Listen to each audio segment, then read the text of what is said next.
been very hot over those last 10 games. Batting seventh, Tyler Tolvey, the catcher. Did a nice job behind the plate in that first half of the inning. And wear number 11. Jalen Smith, the second baseman, wears number 3, bats eighth. Alex Carballo in center field, wears number 8. And on the mound, it'll be number 21, Logan Moody. Moody, a guy who has come out of the bullpen primarily. This is his first start of the year and his 6th appearance. No win-loss record, a 1.50 ERA in those 6 innings of work. He's allowed 3 hits, 5 runs, only one of which was earned, though. He's walked 3 and struck out 7. Opponents hitting 130 against him. So as he gets loose, we will tell you a little bit about David Chebu, who has been such a stalwart with this squad. We told you 140 starts plus now. A lot of those came at shortstop, but this year switched over to third base and has made a big difference, continuing to be a defensive gem. And you'll see him kind of all over the lineup. Sometimes he's at the end of the lineup. Tonight leading off, and he's about ready to dig in. Chebu, out of Loganville, Georgia, now a senior, went to Loganville High School, 5'11", 177 pounds, steps in from the right side. No score as we hit the bottom of the first inning. And the first pitch on its way is on the outside edge for a called strike from Logan Moody. Chebu at .309 this year. He's scored 20 runs, 29 hits, doubled twice. No home runs yet, swings and misses there. 0-2 quickly on the right-hander. He's driven in 11. On base at .414. The 0-2, the pitch. Fastball swung on, fouled back off the catcher. It remains no balls and 2 strikes. Franklin and Norman will follow. In the last meeting, Chebu went 1 for 3 against the Bulldogs in Athens. The 0-2, fastball high, and it's 1-2. Well, the interesting part tonight to watch with Logan Moody, talking with the pitching coach, Sean Kenny, and the rest of the staff for the Bulldogs. They figure they'll know pretty early on what his stuff's going to be. Fouled off the fist, back to the screen. Remains a ball and 2 strikes on Chebu. I think a lot of coaches feel that way when they go out and see a pitcher. They figure early on whether it's going to be one of those short days, get up the bullpen, or maybe they can go at least and eat up some innings, up and in 2-2. And exactly what's happening right now is what the coaching staff will tell you about Logan Moody is a good arm, but sometimes struggles to find the zone. The 2-2, the pitch. Swung on, hit in the air toward the left center gap. Over the center fielder on the run. Can't get there in time. Good Jernigan. It falls in front. And Chebu, a leadoff single to start off the Owls. It's exactly what they wanted. First hit of the game for either side. Now here is Jake Franklin, the first baseman. Franklin, another .309 hitter, and really the Owls start off with some good hitters. They don't dip below 300 until you get to the 5th spot in the order, and then they get to Garrett Hodges, and he's not too shabby at 295 with the second in the A-Sun Conference with 6 home runs. So it's not really that much of a fall off. A called strike to the left-handed hitting Franklin, and it's 0-1. Bill Schindler alongside. We thank you for tuning in. If you're just getting here, you didn't miss much in that top of the first inning. 2 outs, then 2 aboard with a hit batsman and a walk, and then they got out of the inning. And now that's single to left center, and here we are, the 0-1. Swung on, fouled back off the catcher's mask and back to the screen, 0-2. So Moody, who has started both batters now down in the count at 0-2, but has yet to record an out, again ahead against Franklin. Moody's a guy that has been transitioning from an outfielder to a pitcher, and in fact took all of last year off to do so. The pitch swung through, and down on strikes is Franklin. First strikeout recorded, 1 out here in the bottom of the first, still no score. Man on first is Chebu. And here is Terrence Norman, the right fielder.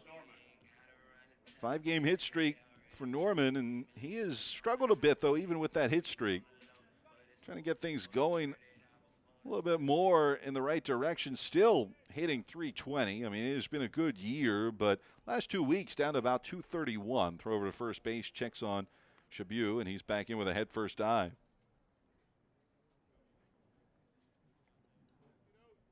Right-handed hitter.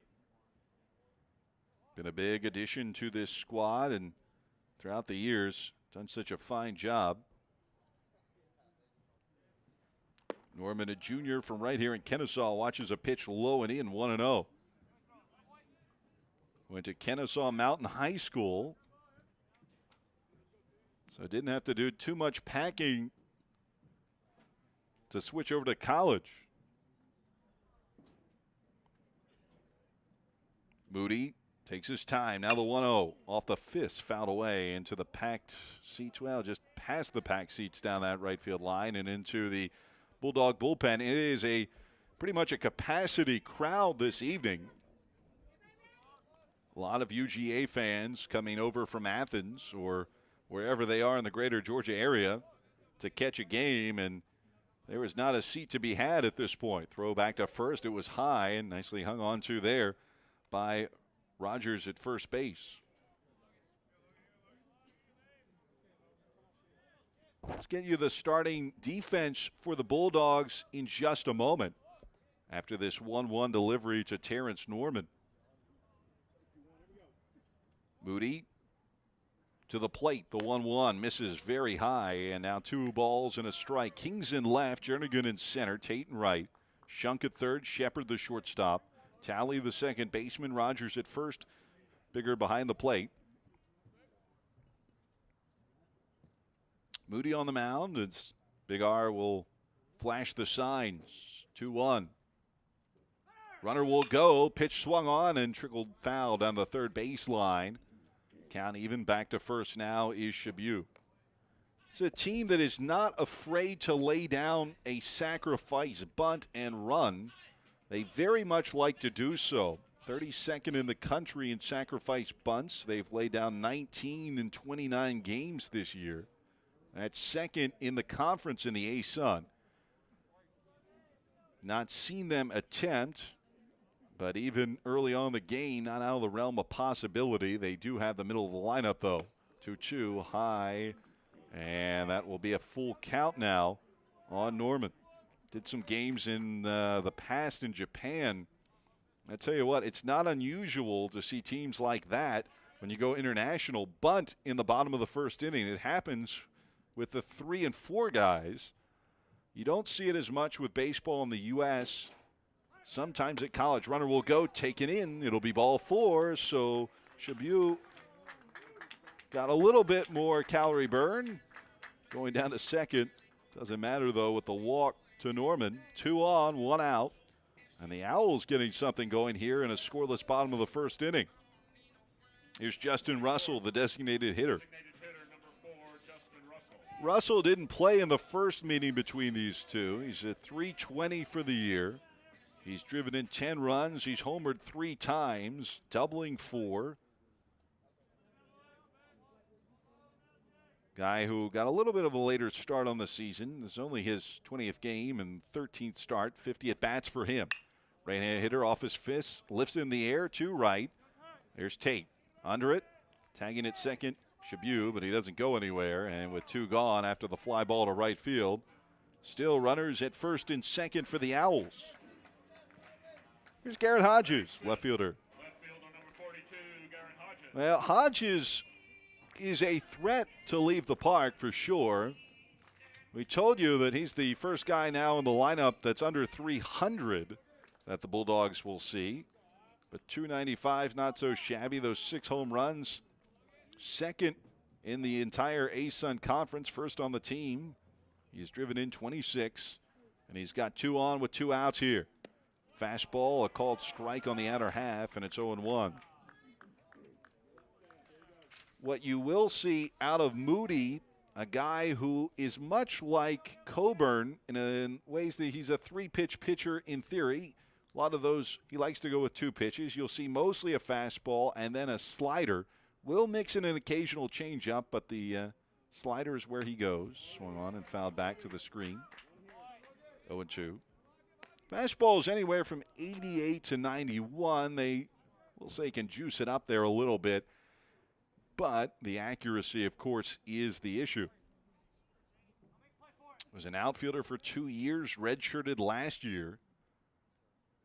Made the transition, which is interesting from an outfield perspective. Sometimes you see it from a catcher's perspective, but usually it's a guy with a big arm. The 0-2. Swan fouled back to the screen from Hodges.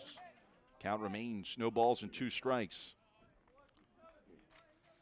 Hodges, 5'10", 204 pounds, a junior from Guyton, Georgia. Down outside of the greater Savannah area. Deliberate tonight is Moody with 2 aboard. We'll wait the 0-2 offering once again to Hodges.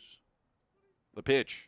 Swung on, lifted in the air toward left center. Over is King. Jernigan as well. King, though, has it tailed back to him, and the left fielder squeezes it to end the threat. Well, it looks so good early on that maybe with a leadoff single from David Chabu that they could get on the board early. But the Owls leave 2 stranded. The Bulldogs left 2 stranded in the top half of the inning. And all of that after 1 inning means we're still scoreless. We'll take a break. Back with more Dogs and Owls here on YouTube and, of course, KSU Owls, your network.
Welcome back, everyone. Bill Schindler alongside you. No score as we move to the top of the 2nd inning.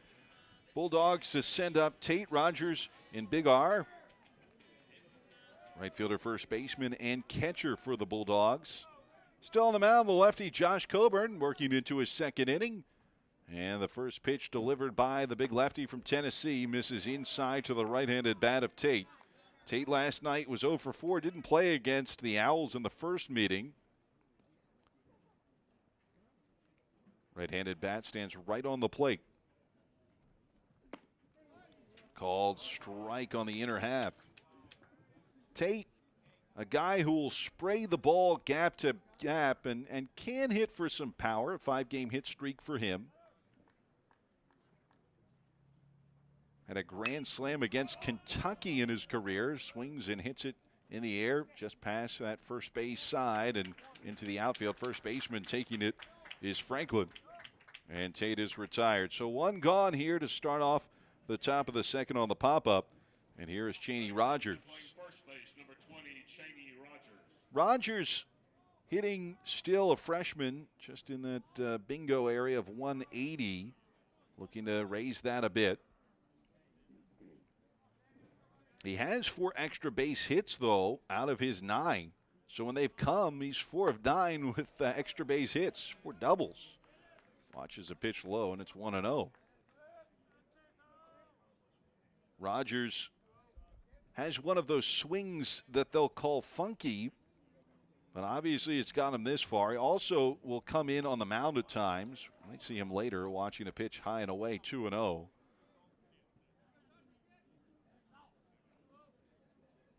but a swing utility guy, especially in college. And right now with the schedule the way it is, certainly something UGA needs. The 2-0, high and away, 3-0. And right now, Coburn struggling to find the plate a bit. Told you about Coburn, who transferred over, a big fan of the Los Angeles Dodgers. Follows Clayton Kershaw, and why not? A good one to follow. What he watches 4 pitches does Rogers from Coburn. And now with a man aboard and nobody out. And so far, Coburn has been his own worst enemy when it comes to hitters getting on. Still no hits given up, but 2 walks and a hit batsman. And those have been the 3 runners at this point. Here's Big R, the catcher. Austin Big R was number 8. Waits for the signs before getting into the box.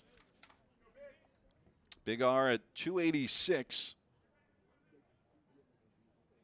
The catcher in 21 at bats, 6 hits, 4 runs. He has doubled once and driven in 7. Watches a pitch low. It's 1-0. Behind the plate, calling balls and strikes, Mr. Ryan Clark. Mr. Darren Padgett's at first base. Mr. Doug Vines at second, and Mr. John Mary at third base. 4-man crew working this midweek game. 1-0. Swung on. That's line to left. It's the sharpest hit ball we've seen so far as Rogers heads to third base. To second is Big R with a pop-up slide. The throw came into the shortstop, Simon. And just like that, the double from Big R will put 2 in scoring position with 1 out here in the top of the second inning. So here's Randon Jernigan, the center fielder. Jernigan, who was kind of a pain in the side of the Owls in the meeting in Athens back on the 27th of February, drove in a run and scored 2 while going 2 for 4 in that game. Coburn now trying to work out of this jam after surrendering the first hit of the ball game. Looked at a bunt, didn't get it, and it went back to the backstop. And fortuitously for the Owls, that bounced all the way back down that third base line on a ricochet. And so Tolve could come out, and had the runner Rogers broken on it, he would have been tagged out.